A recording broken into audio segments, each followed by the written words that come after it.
Itu sah, boleh dong. Saya titip, ini bintara baik, ya jadikanlah perwira capakan. Dari ratusan ribu aku titip berapa? 2-3 orang, ya kan?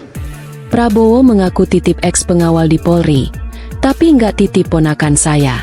Presiden Prabowo Subianto bercerita soal menitipkan mantan pengawalnya di Polri saat berpidato dalam acara pemusnahan narkoba di lapangan Bayangkara, Mabes Polri, Jakarta, Rabu, 29 Oktober 2025. Awalnya, Kepala Negara menegaskan bahwa sejak awal menjabat sebagai Presiden RI, ia tidak pernah cawe-cawe menitipkan orang ke Kapolri Jenderal Listio Sigit Prabowo.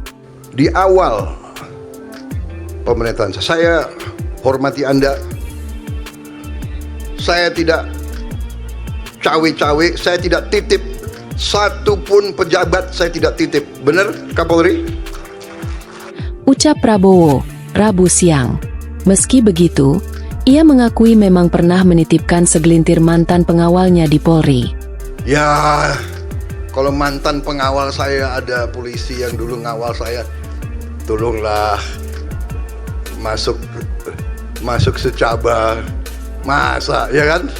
Itu sah, boleh dong. Saya titip, ini bintara baik, ya jadikanlah perwira capakan. Dari ratusan ribu aku titip berapa? 2-3 orang, ya kan? Lanjut Kepala Negara.